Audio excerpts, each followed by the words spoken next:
Bonjour à toutes, je suis ravie de vous retrouver sur ma chaîne. Juste pour une petite présentation, je suis Marina Aldebo. Je suis coach en psychologie positive, je suis praticienne en PNL, énergéticienne et j'aide les femmes des femmes en souffrance, qui ont vécu de la violence psychologique, physique ou encore sexuelle, de la violence conjugale, de l'inceste, etc. Vraiment la souffrance de la femme et les traumatismes dans leur globalité. Donc voilà, si vous tombez tout juste sur ma chaîne, bienvenue à vous. Si vous êtes tombé sur ma chaîne, ce n'est pas par hasard, donc je vous laisserai continuer à visualiser la vidéo. Aujourd'hui, on est là pour les relations toxiques et comment faire en 3 étapes pour s'en sortir, entre guillemets, 3 petites astuces pour sortir de cette relation toxique, ou en tout cas pouvoir commencer à faire son processus de deuil. Alors dans un premier temps, ça paraît tout bête, tout con comme astuce, mais c'est de couper les ponts. Couper les ponts, ça veut dire bloquer. Bloquer sur les réseaux sociaux, que ce soit Facebook, Instagram, Twitter, enfin bref, messages, téléphone, etc. Vraiment bloquer dans toutes les dans tous les sur tous les réseaux, pardon, on va y arriver, sociaux, donc bloquer son numéro, etc. Je parle ici de relations toxiques qui ont entraîné de la violence psychologique, physique, sexuelle, peu importe, vraiment avec une personnalité toxique pour le coup, et pas juste une relation déséquilibrée, on est d'accord. Donc le but, c'est que si vous vous sentez déséquilibré, etc., je vous mettrai également en lien mes précédentes vidéos qui parlent de ce sujet-là, des relations toxiques, comment les déceler, etc. Et nous allons revenir à nos moutons. Donc aujourd'hui, c'est vraiment de couper les ponts sur tous les plans. Vous allez me dire, oui, mais Marina, si on a des enfants, etc., couper les ponts, c'est bien beau en théorie, mais en pratique, c'est vraiment très compliqué de le faire. Et je vous dis oui, je suis entièrement d'accord avec vous. Mais en tout cas, sur le principe de communiquer le moins possible. Une autre petite astuce pour justement les personnes qui ne peuvent pas faire autrement, qui sont dans l'obligation finalement d'avoir un lien, un contact malgré tout avec cette personne, notamment pour les enfants, etc. Évidemment, on garde le contact uniquement pour les enfants et on essaie de trouver des astuces ou des techniques pour le voir le moins possible. Si c'est des enfants où on échange une semaine, peut-être plus simplement faire les échanges au niveau de l'entrée et de la sortie scolaire pour ne pas voir cette personne, ou en tout cas ce parent qui est du coup de personnalité toxique et malsaine pour vous. Donc voilà une astuce parmi tant d'autres, par exemple, ou alors de les échanger entre guillemets pour essayer du moins le moins possible. On va y arriver à avoir de contact avec cette personne, peut-être être en relation avec un parent ou autre pour pouvoir déposer l'enfant en contact. Notamment s'il y a eu des violences physiques, etc. S'il y a eu des dépôts de plainte et tout, ça c'est un autre versant, mais on en parlera dans une prochaine vidéo. Donc voilà, des petites astuces entre autres pour pouvoir couper les ponts, ou en tout cas minimiser le plus possible cette relation et ne plus l'entretenir. Une autre astuce par rapport à ça, c'est de décrire. Décrire en fait chaque situation que vous avez vécue, qui a été selon vous toxique, qui a été selon vous néfaste pour votre développement psychologique, mais également sur le plan physique. Toutes les situations qui n'étaient pas normales et que vous avez tolérées, entre guillemets. Ça peut être par les coups, ça peut être les paroles blessantes, ça peut être une situation traumatisante, peu importe, de prendre un genre de carnet de bord, si je peux appeler ça comme ça. Moi, mon carnet de bord, entre guillemets, c'était ma cousine à cette époque-là, parce que du coup, elle était très présente pour pouvoir me rappeler de ces situations, mais la technique, si on est seul ou autre, et puis pour pouvoir avoir une trace écrite, c'est de noter dans ce petit calepin toutes les situations qui n'étaient pas normal où vous avez été maltraité, malmené, etc.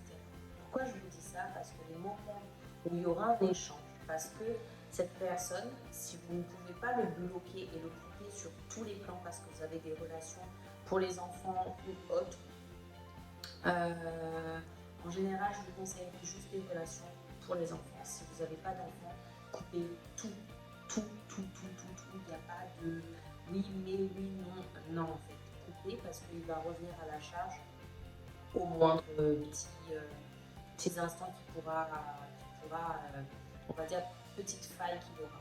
Donc voilà, il va trouver toutes les astuces pour pouvoir revenir. Si ce n'est pas Snapchat, ça va être sur Twitter, c'est pas Twitter, ça sera LinkedIn, enfin bref, sur tous les réseaux, il va essayer de prendre contact avec vous ou avec un ami en commun, peu importe. Donc si vous n'avez pas d'enfant, coupez tout. Si vous avez un enfant, alors là c'est différent et c'est les astuces que je vous ai données au préalable. Si je regarde juste en bas, c'est parce que j'ai mes petites notes pour rien oublier de vous dire. Donc voilà, ça c'est très très très important, c'est de pouvoir couper le tout. Et comme je disais, de noter toutes les situations qui ont été néfastes, parce que le moment où il va vous échanger suffit, que vous avez, c'est la semaine de votre enfant qui est avec vous ou avec lui, et que vous échangez un message pour l'enfant, il va essayer de revenir à la charge dans les premiers temps en vous disant oui, enfin essayer de vous culpabiliser, etc. Ou en tout cas d'essayer de vous harceler, entre guillemets. Donc le but c'est de garder ce petit calepin là et vous dire non, mais en fait là il essaie de me harceler, là il essaie de me faire culpabiliser, etc. Mais il s'est bien passé tel truc, pour garder en fait une rationalité et ne pas retomber dans ces travers où on se laisse un petit peu influencer par ces mots, par ces dires. Donc voilà, ça c'est la première astuce que je vais vous donner. Enfin, c'est une astuce et dans cette astuce, il y a eu pas mal de petites astuces. La deuxième astuce, c'est de retrouver son équilibre intérieur, de retrouver son équilibre émotionnel. C'est bien beau et ça veut dire quoi? Qu'est-ce qu'on cache derrière tout ça? C'est surtout d'être entouré. De ne pas être seul, entre guillemets, ou en tout cas au premier abord, les premiers instants. Parce que si lorsque vous arrêtez la relation, vous allez vous sentir soulagé, vous allez avoir un regain d'énergie, etc. Vous allez vous sentir bien et sûr de vous, etc., etc. À un moment donné, la chute va être brutale parce que là, vous êtes, on va dire, dans un processus de deuil, que j'en reviendrai dans une prochaine vidéo. Mais c'est normal de ressentir ce soulagement, cette quiétude, etc. Mais bien vite viendra la solitude, ou en tout cas cette culpabilité, etc. etc. Et le but là, c'est d'être entouré. D'être entouré pour justement ne pas revivre cette situation, de ne pas repartir vers cette personne, parce que oui, on aura tendance, on aura envie d'y revenir. Je vous expliquerai tout ça dans une prochaine vidéo. Là, c'est vraiment les 3 astuces, donc on va les faire court. Et donc, voilà. Donc, d'être entouré, de sortir le plus, même si on a envie d'être seul, même si cette solitude, finalement, nous plaît, entre guillemets, mais ça nous fait rester dans une forme de négativité, dans cette forme de culpabilité, de honte, de colère, dans cette phase de deuil, tout simplement, qui est normale. Mais le fait est de s'obliger à avoir du monde, à se ressourcer, parce que justement les étapes qui vont venir après vont nous demander beaucoup d'énergie. Donc là, c'est vraiment de se faire, enfin de s'entourer en fait, de s'entourer de personnes positives, de s'entourer de personnes aimantes et bienveillantes pour justement avancer dans notre reconstruction, tout simplement. Parce que oui, la solitude va peser et ce ne sera pas des étapes faciles à vivre. Donc voilà, retrouver son équilibre. Retrouver son équilibre, c'est ça, c'est d'être entouré, etc., etc. La troisième étape, donc, ça va être apprendre à s'aimer de manière inconditionnelle. Dans cette étape-là, ça va être tout ce qui dit introspection, analyse. Pourquoi j'ai vécu cette situation? Pourquoi et comment faire pour ne plus finalement retomber dans cette situation de relation toxique, ou en tout cas être attiré par ceux cette personnalité toxique. Donc, et ne plus justement revenir vers lui. Parce que là, c'est la troisième étape. Donc, tout en sachant que la deuxième et la troisième étape vont s'alterner de temps en temps. On aura besoin des moments de solitude, d'apprendre à se connaître, des moments d'introspection, et on aura besoin, entremêlés avec des situations de relations, en fait, de soutien, de bienveillance, d'écoute, etc., etc. Ça va être, on va dire, un processus de deuil normal qu'on va avoir besoin de faire et besoin d'alterner, en fait. Donc, dans cette troisième étape, c'est vraiment apprendre à se connaître, apprendre ses forces, apprendre ses faiblesses, tout savoir de nous. Limite, tenir un carnet de bord, comme je vous disais tout à l'heure, mais cette fois-ci, pour se demander qu'est-ce que je veux dans ma vie, qu'est-ce que j'aime dans ma vie. Est-ce que j'aime plutôt le chocolat ou plutôt des fruits? C'est des questions toutes bêtes, mais qu'on n'a pas l'habitude de se poser. On a toujours l'habitude de savoir ce que l'autre veut, de savoir ce que l'autre désire, etc., ou a besoin, mais très peu de ce que nous, on aimerait.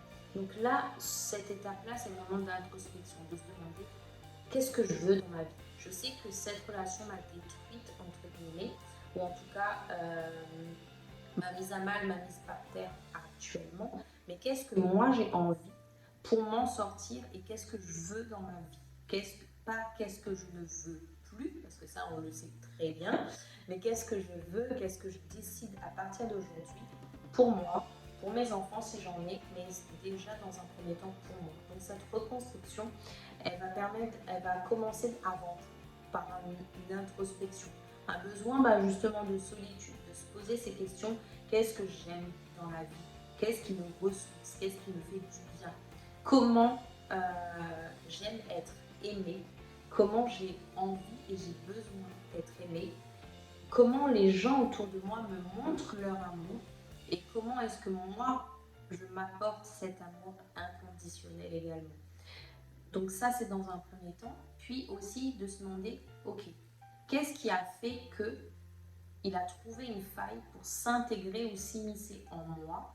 Quelles ont été mes faiblesses à ce moment-là pour justement ne plus retomber dans ce genre de relation? Donc là, c'est une deuxième phase d'introspection, c'est de se demander pourquoi.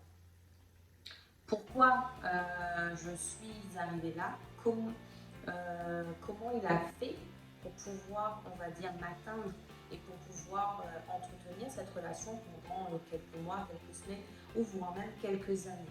Moi, ça a mis 10 ans, donc avant qu'on va dire une illumination. Donc voilà, donc, le but c'est vraiment ça. Une fois cette étape d'introspection arrivée, on va dire, et cette étape d'analyse, du coup, par la suite, c'est de se dire maintenant comment faire, maintenant que je connais mes forces, mon côté introspection, mes forces, qu'est-ce que je veux dans ma vie, qu'est-ce que je ne veux plus, que je sais pourquoi j'ai attiré finalement à moi cette personne toxique, et bien comment faire pour m'en sortir et comment faire finalement pour créer la vie que je veux. Il y a des méthodes, de multiples méthodes. D'ailleurs, j'ai des techniques d'accompagnement qui permettent justement à accompagner finalement ces femmes sur leur parcours d'introspection, etc., afin de guérir de ces traumatismes-là et notamment de retrouver un équilibre intérieur et en tout temps, en toute situation et en toutes circonstances. Donc voilà, le but aussi c'est de se faire accompagner, permet d'aller encore plus en profondeur parce que ça nous permet de mettre le doigt là où on ne voit pas. Les faiblesses, quelquefois, on a du mal à se rendre compte.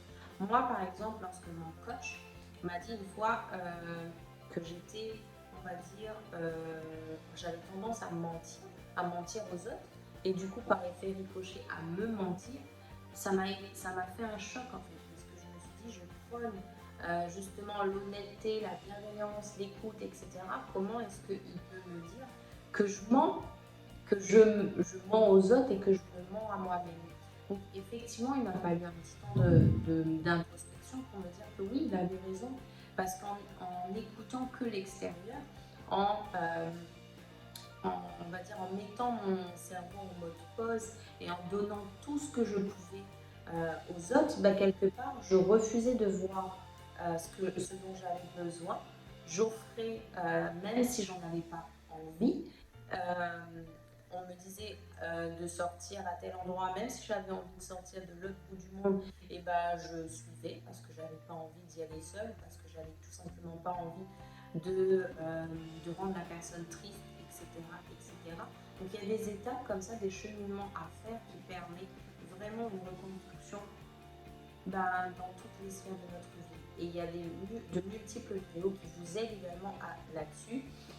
Donc je vous laisserai regarder et taper sur YouTube pour voir plein d'autres astuces. Donc voilà, les 3 astuces sont dans un premier temps du coup de couper les liens si ce n'est pas possible. Et bien, comme je vous disais, de minimiser le plus possible, et je vous en ai même donné des astuces pour pouvoir minimiser ces contacts-là. De se faire entourer en fait, hein, tout simplement, de retrouver son équilibre intérieur, de retrouver en fait une source d'énergie positive, une source où justement on va pouvoir reprendre des forces, retrouver confiance, etc., etc. Et en troisième lieu, et bien justement, c'est d'apprendre à s'aimer inconditionnellement. Inconditionnellement, pardon. Donc voici les 3 étapes justement pour arriver à s'en remettre de cette relation toxique. Donc en tout cas, je suis ravie de vous faire cette vidéo. Si elle vous a plu, n'hésitez pas à mettre un petit pouce, à partager la vidéo. Si vous connaissez des amis qui justement ont des difficultés à s'en remettre de ces relations toxiques, etc., n'hésitez pas également à mettre des commentaires ou à m'envoyer des messages en privé. Vous me retrouvez sur Facebook avec le beau Marina, que je vous mettrai ici, là, avec la petite photo.